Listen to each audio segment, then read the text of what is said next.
ये कुछ साथी बैठे हुए हैं यहाँ पर इको गार्डन पर धरने पर। यहाँ पर पहुँची हुई है जनता खबर की टीम। इन साथियों से जानते हैं कि यह लोग यहाँ पर क्यों बैठे हुए हैं, कब से बैठे हैं, क्या मांग कर रहे हैं। जी आपका नाम क्या है? रामदयाल जी। जनता खबर में आपका स्वागत है। आप किन समस्याओं को लेकर यहाँ पर बैठे हुए हैं? सर, हम आपको बताते हैं जी। 69,000 शिक्षक भर्ती के अभ्यर्थी हैं। जी। पिछले 2 साल से यहाँ इको गार्डन में बैठे हैं। जी। ये भर्ती 2018 में आती है और 2019 में इसका रिजल्ट आता है। जी। रिजल्ट आने के बाद पूरी एक लिस्ट बनती है जी। जिसमें हमें शंका होती है कि हमारा नाम क्यों नहीं लिस्ट में आया। जी।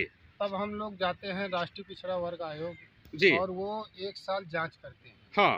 पूरे जो हमारे प्रदेश के जी। शिक्षा अधिकारी होते हैं, हाँ हाँ प्रदेश के अधिकारी होते हैं, जी। सभी लोगों को बुलाकर जी। एक मीटिंग रखते हैं। जी। तब पाते हैं कि हाँ 6,800 बच्चों का घोटाला, ओबीसी और एससी बच्चों का घोटाला हुआ इस भर्ती में।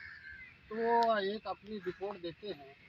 रिपोर्ट यहाँ वो भारत सरकार का, इन्हीं जो इस समय सरकार है उन्हीं का बनाया हुआ आयोग है, लेकिन ये मानने को तैयार नहीं होते अधिकारी। तब जाके हम लोग यहाँ आंदोलन करते हैं। 1 साल आंदोलन के उपरांत योगी जी संज्ञान में लेते हैं, जो हमारे प्रदेश के मुखिया हैं। जी। तो अधिकारियों को आदेशित करते हैं कि इन बच्चों के साथ जो भी अन्याय हुआ है उसको तत्काल ठीक करके इन बच्चों को न्याय दें।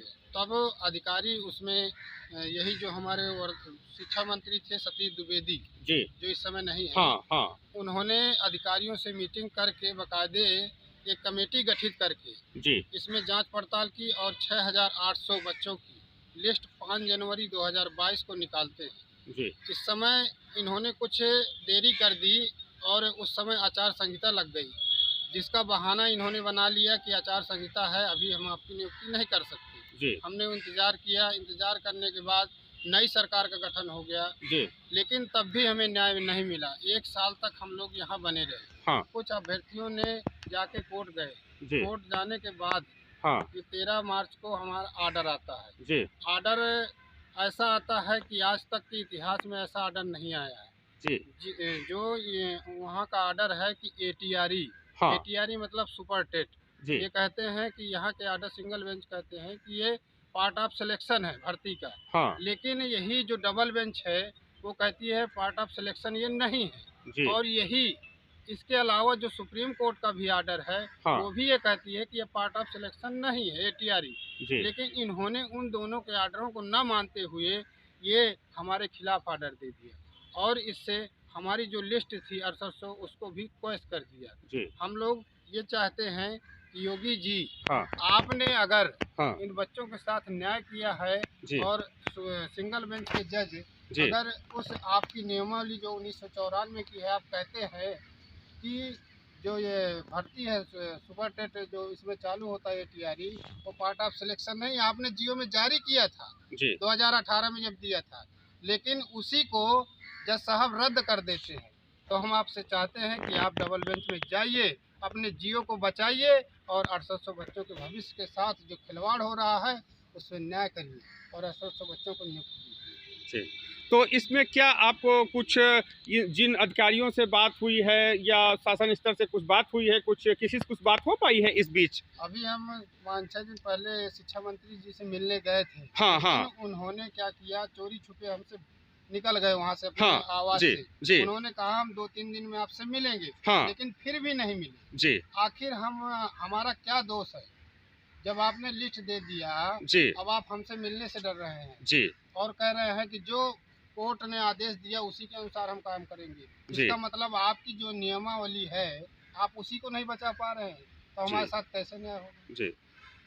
तो आने वाले समय में अपना क्या जो है कदम होगा, कुछ कोई निर्णायक कदम, बड़ा कदम की क्या रूपरेखा बन रही है? अब आने वाले समय में तो यही है, हम लोगों ने 27 तारीख को महाआंदोलन बुलाया है। सरकार को 1 हफ्ते का हमने समय भी दिया था। जी। 25 तारीख का इन लोगों के नई सरकार का जो 1 साल पूरा हो रहा है। हाँ। हमने कहा था कि उस दौरान आप जो भी हमारे हाँ। आप विचार विमर्श कर लीजिए, न्याय विभाग से परामर्श कर लीजिए। और तो अगर 25 तक हमारे फेवर में कुछ नहीं करती सरकार, डबल बेंच जाने के लिए तैयार नहीं होती, तो हम लोगों ने 27 तारीख को एक महाआंदोलन करने का निर्णय लिया। निर्णय लिया। जी जी, बहुत अच्छा।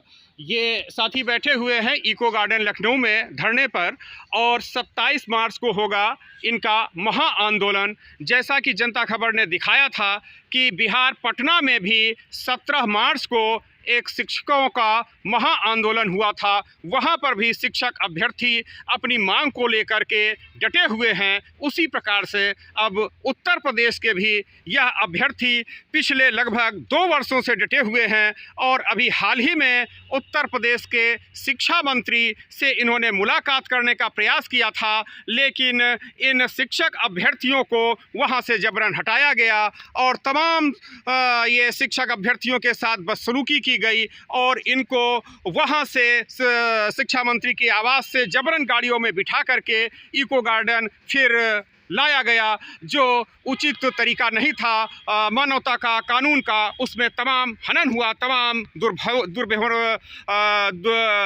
दुर्व्यवहार इन शिक्षक अभ्यर्थियों के साथ किया गया। शिक्षक अभ्यर्थी अभी भी डटे हुए हैं और 27 मार्च को महा आंदोलन करेंगे। अब देखना है कि क्या 27 मार्च के पहले पहले उत्तर प्रदेश सरकार इन शिक्षक अभ्यर्थियों के साथ कोई उचित कदम उठाती है, उचित न्याय संगत कदम उठाती है। ये इसी के साथ इको गार्डन लखनऊ से जनता खबर से इन प्रकाश, बहुत धन्यवाद।